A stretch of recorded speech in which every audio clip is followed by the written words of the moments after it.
இப்ப இருக்கிறவங்க பாத்தீங்கன்னா சுத்தமா மனசாட்சி கழட்டி மரத்துல மாட்டி விட்டுட்டு அதிகாரத்தை வச்சு பணம் சம்பாதிக்கிறதுக்காக எதை ஒன்னாலும் கொடுக்க தயாராயிட்டாங்க பொழுது. சேகர் பாபு ஏதோ முதலமைச்சரையும் அவங்க குடும்பத்தையும் குளிர்விக்கணும்ன்றதுனால எதையாவது சொல்லிட்டு போவாரு. ஆனா நடக்கிற விஷயம் அப்படி இல்லம்மா. அப்போ நீ ஏன் இங்க போன, நான் அங்கே போனா, ஆனா முற்போக்கு பேசுவாங்க, சமூக நீதி பேசுவாங்க, அவங்களை சார்ந்த வந்த பெண்கள் அப்படியே கொதித்தெழுந்து பேசுவாங்க. பேசுறதுதான் கொதித்தெழுந்து இருக்கும், ஆனா செயல்ல ஒண்ணுமே கிடையாது. பாபு அவர்கள் சொல்லியிருக்காங்க, கொரோனா காலத்துல வீட்டை விட்டு வெளியவே வராதவர் தான் எடப்பாடி பழனிசாமி, தமிழகத்தை மீட்டவர் வந்து கொரோனா காலத்துல கூட தமிழகத்தை மீட்டவர் தான் வந்து ஸ்டாலின் அப்படின்னு. அது ஒரு கூச்சம் வேண்டாம். கொரோனா தாக்கத்துக்கு முதல்ல மத்திய அரசை எதிர்பார்க்காம அதுக்காக தனியா நிதி ஒதுக்கி அதுக்கு தேவையான எல்லா மருத்துவ உபகரணங்களும் வாங்க சொன்னவர் எடப்பாடியார். எந்த பேக்கேஜ் போட்டா எவ்வளவு அமௌண்ட் அடிக்கலாம், எத்தனை பர்சன்டேஜ் அடிக்கலாம், அதை எந்த மிஷின்ல வச்சு எண்ணலாம், அதை கொண்டு போய் எங்க கொடுக்கலாம், பங்கு பிரிக்கலாம். அந்த பங்கு கூட சேகர் பாபு பிரிக்கிறது இல்லைன்னு வச்சுக்கோ. அவரு எந்த பங்கையும் பிரிக்க மாட்டாரு. அவர் வந்து சாதாரண கழிப்பறை கான்ட்ராக்டை கூட பிரிச்சு யாருக்கும் கொடுக்க மாட்டாரு. நீங்க கொள்கை கூட்டணின்றவங்க இப்ப எலெக்ஷனுக்கு நாமினேஷன் தொடங்கும் போது இது வரைக்கும் ஒரே மேடையில நின்று அவங்க ஒரு இது ராகுல வர வச்சு நின்னாங்களா? பிரதமரே வந்துட்டாரு, ஆனா ராகுல. வணக்கம் மேம். வணக்கம்மா. மேம், நேத்து பாத்தீங்கன்னா சேகர் பாபு அவர்கள் பேசியிருக்காங்க, இரவு 12 மணி கூட பெண்கள் வந்து நகை அணிந்து வெளியில போலாம் அப்படின்ற மாதிரி எல்லாம் சொல்லியிருக்காங்க. திமுக ஆட்சியில பெண்கள் பாதுகாப்பு அவ்வளவு இருக்கா மேம்? இல்ல அவர் எந்த கொஞ்சம் கூட மனசுல ஈரமே இல்லாம பேசுவார் பொழுது. அவர் இரவு 12 மணிக்குன்னு சொல்றாரு, நான் பகல் 12 மணிக்கே நடக்குதுன்றேன். 70 வயசு மூதாட்டி வீட்டுல உறங்கிட்டு இருந்தா 12 மணிக்கே போயிட்டு பாலியல் பலாத்காரம் பண்ணிட்டு இருக்காங்க. பட்ட பகல்ல தானே எல்லாமே நடக்குது. சும்மா ஆட்சி அதிகாரத்துல இருக்கிறோம், நமக்கு அதிகாரம் இருக்குது, பணம் சம்பாதிக்க முடியும்ன்றதுக்காக போற போக்குல வந்து அப்பட்டமா அதுதான் நான் வெறுக்கிறேன். அரசியல்ல வந்து அதாவது விமர்சனங்கள் வேற, ஆனா அந்த விமர்சனங்கள் எதை சார்ந்து இருக்கணும், நடந்த உண்மையான நிகழ்வுகளை சார்ந்து இருக்கணும். ஆனா இப்ப இருக்கிறவங்க பாத்தீங்கன்னா சுத்தமா மனசாட்சி கழட்டி மரத்துல மாட்டி விட்டுட்டு அதிகாரத்தை வச்சு பணம் சம்பாதிக்கிறதுக்காக எதை ஒன்னாலும் கொடுக்க தயாராயிட்டாங்க பொழுது. நீ இப்ப ஊடகங்கள்லாம் வந்து எல்லா செய்திகளுமே வந்து நமக்கு ஒரு பொதுமக்களுக்கோ ஒரு எதிர்கட்சிக்கோ எப்படி கிடைக்கும்? ஊடக செய்திகள் தான். அவங்க களத்துக்குள்ளே போய் அந்த விஷயங்களை எடுத்து போடுறாங்க. அப்படி இருக்கும்போது அதுல என்ன பொய் இருக்கும்? நீங்க பாருங்க, 275 நாள்ல 276 கொலைகள் நடந்திருக்குன்னா அதெல்லாம் பொய்யா? பட்டப்பகல்ல தானே நடக்குது. 7 மணி, 6 மணி, 4 மணி, 10 மணி பெரம்பூர்ல ஓட விரட்டி கொள்ற. இப்ப 7 மணி ஆம்ஸ்ட்ராங்க கொண்டாங்க. பெண்களை பாத்தீங்கன்னா இந்த அண்ணா யூனிவர்சிட்டி 7 மணி, கோயம்புத்தூர் பெண்ணும் ஒரு 6:30 தான். அதுவும் எல்லாமே பட்டம் பகல்லே வென்றோம். பட்ட பகல்லே தான் எல்லாமே நடந்துட்டு இருக்கு. ஏன்னா போலீஸ் மேல வந்து இருக்கிற சமூக விரோதிகளுக்கு பயமே இல்ல போயிடுச்சு. ஏன்னா போலீஸே அவங்களா மாறிட்டாங்க. மேல போலீஸே வந்து அவங்களா மாறும்போது என்ன பண்ணுவாங்க, அவங்க கிட்ட கை விட்டும் மாம்பழம் வாங்கிட்டு விட்டு கொடுத்தா அப்புறம் எப்படி பயம் வரும் அவனுங்களுக்கு? பணம் கொடுத்தா சரி கட்டிடலான்ற எண்ணம் தான் இருக்கே தவிர சேகர் பாபு ஏதோ முதலமைச்சரையும் அவங்க குடும்பத்தையும் குளிர்விக்கணும்ன்றதுனால எதையாவது சொல்லிட்டு போவாரு. ஆனா நடக்கிற விஷயம் அப்படி இல்லம்மா. நீங்க போய் உங்க ஊடகத்தை எடுத்து ஒவ்வொரு பெண்ணையும் கேட்டு பாருங்க. ரொம்ப மோசமான 2.5 வயசு குழந்தைம்மா. தாயின் கருவறையில இருக்கிற குழந்தைங்க மட்டும்தான் இன்றைய ஆட்சியில பாதுகாப்பு இருக்கு. தாயின் கருவறையில இருந்து வெளியே வந்த பிறகு அந்த குழந்தைக்கு கூட பாதுகாப்பு இல்லாத சூழ்நிலையா இருக்கு. அதே மாதிரி மேம், இந்த திமுக ஆதரவாளர் எஸ்வி சேகர் நேற்று பேசியிருக்காரு. அந்த விளாத்திக்குளத்துல +2 மாணவி பாலியல் வன்கொடுமை செய்யப்பட்டு கொலை செய்யப்பட்ட சம்பவத்துல அந்த பெண்ணை ஏன் புதருக்குள்ள போகணும்? போலீஸ் வந்து தெருவுக்கு வேணா லைட் போடுவாங்க, புதருக்குள்ள எல்லாம் போய் லைட் போட முடியுமா அப்படின்ற மாதிரி சர்ச்சைக்குரிய வகையில பேசியிருக்காரு மேம். அதாவது திமுக ஆட்சியில எப்படின்னா, ஒரு பொண் பாதிக்கப்பட்டிருக்காங்கன்னா அந்த பொண்ணே குற்றம் சொல்றது. அதுதான் நேத்து ஒரு ஊடக விவாதம், போன வாரம் ஊடக விவாதங்கள்ல கூட தொடர்ந்து எப்பெல்லாம் வந்து பெண்களுக்கு பாலியல் வன்கொடுமையும் கூட்டு பாலியல் பலாத்காரம் நடக்குதோ அப்ப வர எல்லா செய்தி தொடர்பாலும் என்ன சொல்றாங்கன்னா, நாங்க ஒவ்வொரு தனி மனிதனுக்கெல்லாம் வந்து பாதுகாப்பு கொடுக்க முடியாது. ஒரு புரிதல் இருந்தா இதை சொல்லுவாங்களா? யோசிச்சு பாருங்க. அதாவது ஒரு தனி மனிதன், ஒவ்வொரு தனி மனிதனும் சேர்ந்ததுதான் ஒரு சமுதாயம். ஒரு சொசைட்டியே என்ன குரூப் ஆஃப் பீப்புள் தான். அப்போ நான் தனி மனிதனுங்கன்னா நீ அந்த சமூகத்துக்கு என்ன பாதுகாப்பு கொடுத்திருக்க, நீ வச்சிருக்க நிர்வாகமும் போலீஸும் என்ன ஒரு நம்பிக்கையை கொடுத்திருக்கு. ஒரு போலீஸை கண்டா சமூக விரோதிகளுக்கு பயம் இருக்கணும், அந்த நம்பிக்கையை ஒரு அரசு கொடுக்கணும்ல. அப்ப ஃபெயிலியர் ஆயிருக்கு. நான் என்ன சொல்றேன், ஒவ்வொரு உயிருக்குமே நான் தான் சொல்றேன், இப்போ காட்டுல விலங்கு வாழற உயிருக்கும் ஜூல இருக்க உயிருக்கு கூட இவங்கதான் பாதுகாப்பு. இன்னைக்கு என்ன பாருங்க, வண்டலூர் ஜூல் வந்து கிண்டி பார்க் வரைக்கும் அந்த விலங்குகள் கூட பாதுகாப்பு இல்லை. அவங்களுக்கு கொடுக்குற உணவு கொடுக்கறது கூட கைவிட்டு வாங்கி இன்னைக்கு கொத்தா இறந்து போயிருக்கு. இந்த மாதிரி சம்பவம் நம்ம ஆட்சியில நடந்திருக்கா? அப்போ நீ ஏன் இங்க போன, நான் அங்கே போனா, ஆனா முற்போக்கு பேசுவாங்க, சமூக நீதி பேசுவாங்க, அவங்களை சார்ந்த வந்த பெண்கள் அப்படியே கொதித்தெழுந்து பேசுவாங்க. பேசுறதுதான் கொதித்தெழுந்து இருக்கும், ஆனா செயல்ல ஒண்ணுமே கிடையாதுமா. இதெல்லாம் எவ்வளவு ஒரு யோசிச்சு பாருங்க. அறியாமை. நீ ஏன் எங்க போற, நான் ஏன் அங்க போறேன், இன்னைக்கு என்னவோ நான் அந்த அர்த்தத்துல பேசலன்ற மாதிரி அவர் சொல்லியிருக்காரு. நான் என்ன சொல்றேன், நீங்க எல்லாரையும் போற போக்குல சொல்லிடுறீங்க. அது யாராக இருந்தாலும் எந்த கட்சியாக இருந்தாலும் பெண்களை வந்து தவறா பேசுறதோ தவறா சித்தரிக்கிறதோ முற்றிலும் கண்டனத்துக்குரியதோ அதை செய்யக்கூடாது. அதே போல மேம் சேகர் பாபு அவர்கள் சொல்லியிருக்காங்க, கொரோனா காலத்துல வீட்டை விட்டு வெளியவே வராதவர் தான் எடப்பாடி பழனிசாமி, தமிழகத்தை மீட்டவர் வந்து கொரோனா காலத்துல கூட தமிழகத்தை மீட்டவர் தான் வந்து ஸ்டாலின் அப்படின்ற மாதிரி பேசி. இல்ல, அதுதான் சொல்றான். அப்பட்டமா கூச்சம் வேணாம் உங்களுக்கு. சேகர் பாபு கேக்குற கூச்சம் வேணாம்.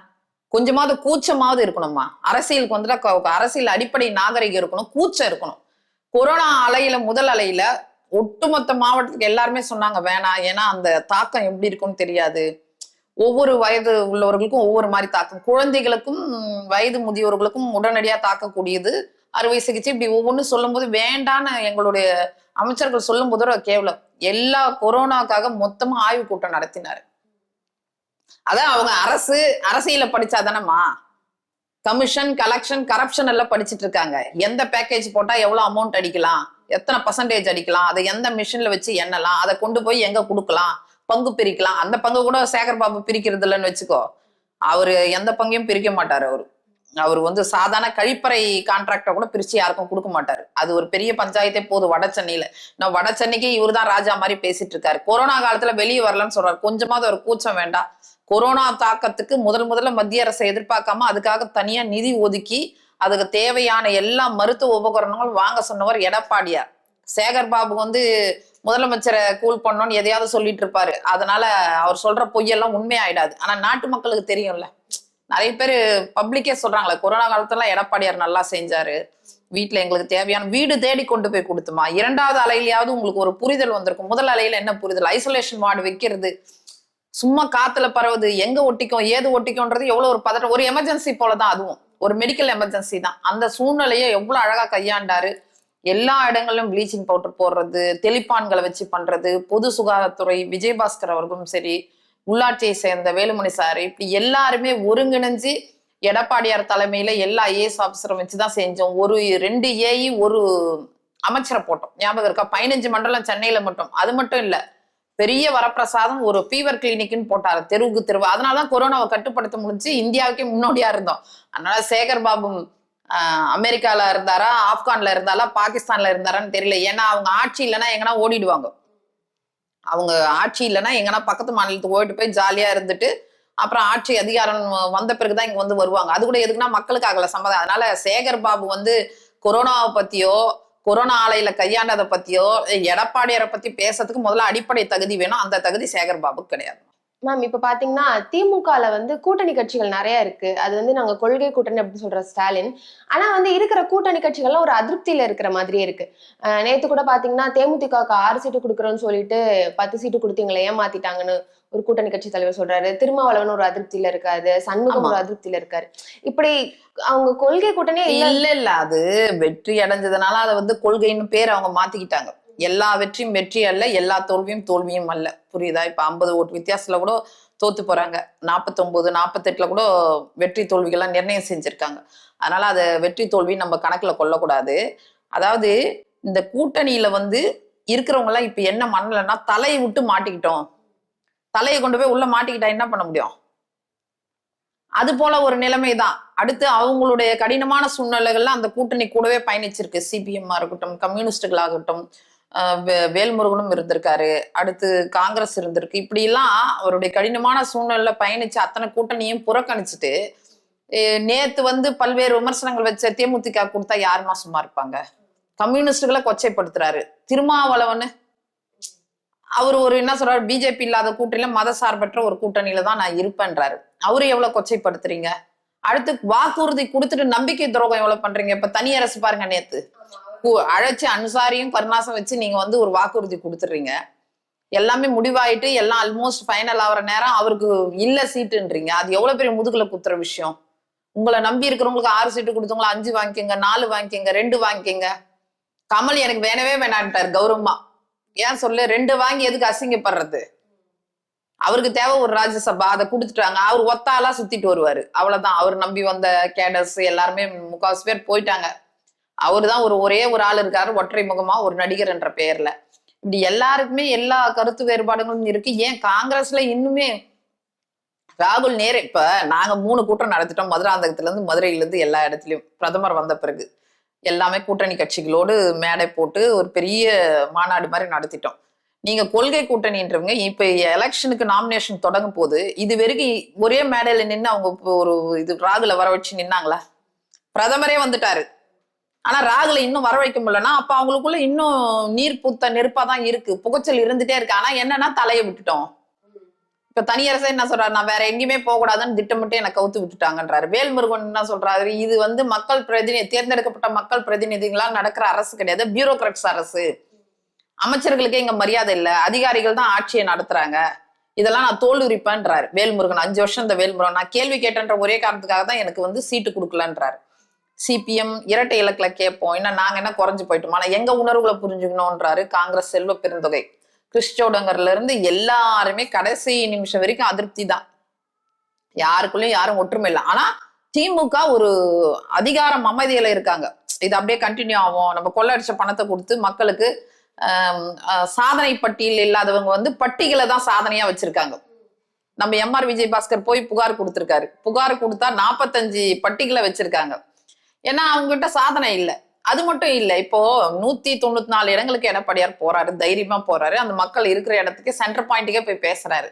ஏன் இன்னும் நீங்க யாருமே போகாம இருக்கீங்க? போனா அதிருப்தி தெரியும், ஊடகம் எடுத்து போட்டுரும். ஒரு எம்பியை சுத்தி வளைக்கிறாங்க, ஒரு எம்எல்ஏ கோவத்துல பக்கத்துல இருக்க நிர்வாகி அறையிறாரு, பொன்னேரி எம்எல்ஏ கல்ல தூக்கி அடிக்கிறாங்க, டென்ஷன் ஆகுறாங்க, தகாத வார்த்தைகளை பேசுறாங்க. இதெல்லாம் எதனுடைய வெளிப்பாடுன்னா அங்க அவ்வளவு அதிருப்தி இருக்கு. ஒரு அமைச்சர் போறாருன்னா மூர்த்தி போகும்போது எவ்வளவு சுத்தி வளைச்சாங்க, தங்க தமிழ்ச்செல்வன் போகும்போது எவ்வளவு சுத்தி வளைக்கிறாங்க. ஏன்னா அங்க அவ்வளோ கொதி நிலையில இருக்காங்க. அதுல நடுவுல மாட்டிக்கிட்டோம்னா எக்ஸ்போஸ் ஆயிடுவோம். அப்ப இது எல்லாம் ஒட்டுமொத்த தமிழ்நாட்டுல பிரதிபலிக்கும்னு திட்டமிட்டு கூட்டணி கட்சி இன்னும் ஒட்டுமொத்தமா போய் ஒரு மேடையில ஏறல, இருக்கிற மக்கள் பிரதிநிதிகளும் அமைச்சர்களும் போய் இன்னும் வந்து மக்களை சந்திக்கலாம். என்னன்னா அவ்வளோ அதிருப்தி அடிப்படையில் இருக்கிறதுனால எதை நம்பி இருக்காங்கன்னா அந்த கமிஷன் அடிச்ச பணத்தையும் பட்டிகள்ல அடைச்சி வாக்காளர்களை அவங்க வறுமையை பயன்படுத்தி 1000 2000 மூக்குத்தி குடம் சேலை கொடுத்து ஓட்டை வேட்டையாடணும்னு சொல்லிட்டு ஒரு இலாக்கா மந்திரி ஒரு 10 ரூபாய் பாலாஜி பிளான் பண்ணியிருக்காரு இல்லையா? அதையே இப்போ ஈரோடு தேர்தலில் நடந்ததையே ஒட்டுமொத்த தமிழ்நாட்டுக்கு பண்ணலாம்னு பிளான் பண்ணி வச்சிருக்காங்க. ஏன்னா எஸ்ஐஆருக்கு பிறகு அவங்களுக்கு மிகப்பெரிய பதட்டம் வந்துருச்சு. முதலமைச்சர் தொகுதியிலே 80,000க்கும் மேற்பட்ட வாக்குகள் நீக்கப்பட்டிருக்கு. ஒவ்வொரு தொகுதியிலுமே அது மாதிரிதான் ஒரு 40 50ன்னு. ஸோ என்னடா கள்ள ஓட்டு நம்பி இருந்தும் மொத்தமா கவுத்துடுச்சு எஸ்ஐஆர், நம்மள காலி பண்ணிடுச்சு, எப்ப பாரு எஸ்ஐஆர் நமக்கு பிரச்சனையா இருக்குன்ற அளவுக்கு வந்துட்டதுனால சோ தொடர்ந்து இந்த பட்டியல்ல நம்பிதான் அவங்க தேர்தலை எதிர்கொள்றாங்க. இப்ப பாத்தீங்கன்னா அதிமுக வந்து தேர்தல் வேலைகளை வந்து விறுவிறுன்னு பண்ணிட்டு வராங்க. வேட்பாளர்கள் பட்டியல் வெளிவந்திருக்கு, பிரச்சாரத்தை வந்து எடப்பாடியார் தொடங்கிட்டாரு. இன்னொரு பக்கம் திமுக பாத்தீங்கன்னா கூட்டணி பிரச்சனை, இன்னும் வேட்பாளர் பட்டியல் எதுவும் வெளிவரல, ஒரு மாதிரி பிரச்சனைகளா போயிட்டு இருக்கு. இப்போ இந்த இப்படி இருக்கும்போது வெற்றி யார் பக்கமே? இல்ல களத்தில் முந்துவது யார்? நான் வந்து எதிர்கட்சியின் செய்தி தொடர்பாளர். களத்தில் முந்துவது யாருன்னா ஜூலை 11 ஆரம்பிச்சு இந்த நிமிடம் வரைக்கும் களத்துல முந்துவது எடப்பாடியார் தான். காலையில வந்து தேர்தல் வாக்குறுதியை கொடுக்குறாரு, ஈவினிங் பிரச்சாரம் வந்து மயிலாப்பூர்ல போறாரு, முன்னாள் இரவு கூட்டணியை சந்திக்கிறாரு. ஒரு நிமிடம் கூட ஓய்வு இல்லாம ஒற்றை மனிதரா கீழே இருக்கிற புள்ளையோ மருமகனையோ மாமியாரையோ இல்ல வேற யாரையோ எல்லாம் நம்பி அவர் களத்துல இல்ல, அவர் ஒற்றை மனிதரா தான் சந்திக்கிறாரு. கூட்டணி அவர் தான் இறுதி செய்யறாரு. கூட்டணி தலைவர்கள் அவர் மட்டுமே சந்திக்கிறாரு. நீ இவரை போய் பாரு, அவரை போய் பாரு, அங்க போய் பாரு, இங்க போய் பாரு, அதெல்லாம் கிடையாது. எல்லாமே அவர் செய்யறதுனால அவருக்கான நம்பிக்கை, அந்த நம்பிக்கை எப்படி வருதுன்னா அவர் போற இடங்கள்லாம் கிடைக்கிற அந்த எழுச்சி உற்சாகம். ஒரு தலைவருக்கு ஏன் மீண்டும் மீண்டும் அந்த பரப்பிப்போ தமிழ்நாட்டுல எத்தனோ பேர் இருக்காங்க, 2 பாயிண்ட் போயிட்டு வரதுக்குள்ள 3வது பாயிண்ட்டுக்கெல்லாம் பஞ்சாயத்து வந்துடுது. என்ன ஒருத்தன் மண்டைய போடுறான், இல்ல நீங்க மண்டைய உடைக்கிறீங்க, இல்ல யாரா செத்து ஒழிகிறான் கொத்து கொத்தா. அதே கூட்டம் அதே ஸ்பாட்டுக்கு போறாரு, எந்த சலசலப்பும் இல்லாம நடக்குது. போற 1-2 பேரும் 4-5 தொகுதியை சேர்த்து 1 பாயிண்ட் போட்டாலும் அவங்களால பண்ண முடியல. ஆனா இவரு சக மனிதராக சாமானிய ஒரு தலைவராக நமக்குள்ள ஒருத்தரா எல்லா இடத்துக்கும் சென்டர் பாயிண்ட்ல தான் போய் நின்று பாக்குறாரு. காரணம்னா அங்க இருக்க மக்கள் வந்து எப்படா தலைவர் வருவார், அவர்கிட்ட நம்ம பிரச்சனையை சொல்லுவோம்னு காத்துட்டு இருக்காங்க. அந்த எழுச்சி உற்சாகம் அவர் மீண்டும் மீண்டும் பயணிக்க வச்சதுனாதான் நீ கிட்டத்தட்ட 195 இடங்கள் அவர் முடிச்சிருக்காரு. என்னுடைய கணிப்பு 1 கூடுதலோ குறையோ இருக்கலாம், ஆனா என்னுடைய கணிப்பு 195 இடங்கள். 193 பினிஷ் பண்ணாரு, மயிலாப்பூரோடு 194 நினைக்கிறேன் நானு. சோ அவ்வளவு இடங்களை வந்து எந்த தலைவர் முடிச்சாரு? கூட்டணி இறுதி பண்ணாரு, குழுக்கள் அறிவிச்சாரு.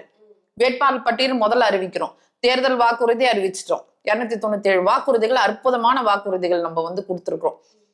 இப்ப பெண்களுக்கு வந்து ஃப்ரிட்ஜ் கொடுக்குறோம், ஏன்னா விலையில்லா மிக்சி கிரைண்டர் கொடுத்தோம், இப்ப ஃப்ரிட்ஜை கொடுத்துருக்கோம். குலவிளக்கு திட்டத்தின் மூலமாக 2000, படித்து பதிவு செய்து வேலை கிடைக்காத பட்டதாரிகளுக்கு 2000, +2 படிச்சவர்களுக்கு 1000 இருக்கும். எல்லாத்தையும் தாண்டி ஒரு சூப்பரான விஷயம் கொடுத்திருக்காரு. கஞ்சா போதையை கட்டுப்படுத்த முதலமைச்சர் நேரடி கட்டுப்பாட்டில் அதிரடிப்படைன்னு இருக்காரு. அது எவ்வளவு பெரிய விஷயம். இதேதான் அம்மா கொண்டு வந்தாங்க. நில அபகரிப்பு 2006, 2011 காலகட்டங்கள் இருக்கும்போது அம்மா என்ன பண்ணாங்கன்னா நில அபகரிப்பு தடுப்பு சட்டம் கொண்டு வந்தாங்க. ஸ்பெஷல் செல் கொண்டு வந்து பல நிலங்களை 2000 ஏக்கருக்கு மேல மீட்டு கொடுத்துருப்பாங்க. அவங்க ஆட்சிக்கு வந்த பிறகு அந்த அபகரிப்பு செய்த நிலங்களை எல்லாம் புகார் வந்த மீட்டு அம்மா கொடுத்தாங்க. அதே ஸ்டைல்ல இப்ப எடப்பாடியார் என்னுடைய கட்டுப்பாட்டுல போதை கஞ்சாவை நான் கட்டுப்படுத்தணும். இது வரைக்கும் அதிமுக தலைவர்கள் கொடுத்த வாக்குறுதியா அவங்க வந்து நிறைவேற்றாம ஏமாத்தினதே கிடையாது. சொல்லப்போனா அம்மா படிப்படியா மதுக்கடைகள் மூடப்படும் முதல் கையெழுத்து அதுதான் போட்டாங்க. அந்த கையெழுத்தின்படி 1340 கடைகளை நம்ம மூடணும். இன்னைக்கு எடப்பாடியாரும் படிப்படியா குறைக்கப்படும். இவங்கள மாதிரி சட்டவிரோத பார்கள், மூளைக்கு சந்து கடைங்க, இதெல்லாம் நம்ம கொண்டு வரல. அதற்கடுத்து ஒரு நல்ல ஒரு விஷயம் என்னன்னா, சலவை தொழிலாளிகள், முடித்திருத்தும் தொழிலாளர்களுக்கு சிறப்பு திட்டத்தின் மூலமாக வீடு கட்டி தரப்படும். பட்டியலின மக்களுக்கும் வீடு கட்டியா, மகன் திருமணம் செய்து கொண்டு போனாலும் அவர்களுக்கும் வீடு. அப்புறம் அம்மா ஸ்கூட்டி 5 லட்சம் பேருக்கு கொடுப்போன்னு இருக்காரு. லேப்டாப் கொடுப்போம், தாலிக்கு தங்கம் தொடரும் இருக்காரு. இது போன்ற அதான் ஆண் பெண் இருவருக்குமே இலவச கட்டம். ஏன்னா அமைப்பு சாரா நிறைய லேபர்ஸ் இருக்காங்களா, அவங்களுக்கு உதவியா இருக்குன்றதுனால அதையும் அவர் திங்க் பண்ணியிருக்காரு. இப்படி ஏராளமான செய்யக்கூடிய ஏற்கனவே அதிமுக ஆட்சியில நடைமுறையில இருந்த திட்டங்கள் தொடரும் சொல்லி கூடுதலா சில திட்டங்களை ஏழை எளிய மக்களுக்காக அவர் கொடுத்திருக்கிறதுனால 297 வாக்குறுதிகள். என்னை பொறுத்த வரைக்கும் எடப்பாடியார் கதாநாயகன்னா தேர்தல் வாக்குறுதி கதாநாயகிமா. மேம், நீங்க தேர்தல் வாக்குறுதி வந்து நல்ல மக்கள் மத்தியில நல்லா வரவேற்பு பெற்றிருக்கு. 10,000 ரூபாய் கருணை தொகை. ஆமா, நல்ல வரவேற்பு பெற்றிருக்குன்னு சொல்றீங்க. ஆனா திமுகவினர் ஒரு பக்கம் வந்து இதெல்லாம் ஏற்கனவே ஸ்டாலின் சொன்னதுதான், அப்படியே காப்பி அடிச்சிருக்காரு. இல்ல நாங்க போன தேர்தல் வாக்குறுதியில 1500 ரூபாய் கொடுக்குறோம்னு தானே சொன்னோம். எங்க வாக்குறுதி அவங்கதான் காப்பி அடிச்சாங்க. அவங்க காப்பி அடிக்கிறதா அவங்களோட கட் அண்ட் பேஸ்ட் பண்ணுவாங்க, காப்பி அடிப்பாங்க. இப்போ தாலிக்கு தங்க அவங்க கொடுத்தாங்களா, அது தொடருன்றோம். அம்மா கிளினிக் மீண்டும் வரும்ன்றோம். அது எவ்வளவு நல்ல விஷயம். ஒரு 5 கிலோமீட்டருக்கு இருக்கிற ஏழை எளிய மக்கள் பயன்படக்கூடியது. அதை அவங்க கொண்டு வரல, அதை மூடனாங்க. நம்ம வெளிச்சத்தை கொடுத்தோம், அவங்க இருட்டை கொடுத்தாங்க. நம்ம தடையில்லா மின்சாரத்தை கொடுத்தோம், நீங்க மின்வெட்டை கொடுத்தீங்க. ஏன்னு கேட்டா அனில் மேல காரணம் சொன்னாரு அனில் பாலாஜி இல்லையா. அப்புறம் அதெல்லாம் அவங்களா கொண்டு வந்தாங்க. காலை சிற்றுண்டி திட்டம் நம்ம கொண்டு வந்தது. ஆனா அது உங்களுடைய திட்டம்னு நீங்க 5 கோடிக்கு அவர் தான் முதல்ல கிச்சனே ஓபன் பண்ணாரு. அவர் கையால ஓபன் பண்ண திட்டத்தினாலதான் இன்னைக்கு அந்த திட்டம் இவ்வளவு சிறப்பா இருக்கு. அதை மூடி மறைக்க பாக்குறீங்க. CSRன்னு சொல்றீங்க. அவர் கொண்டு வந்த CSR தான் நம்ம ஸ்கூல் ஃபவுண்டேஷன்றீங்க.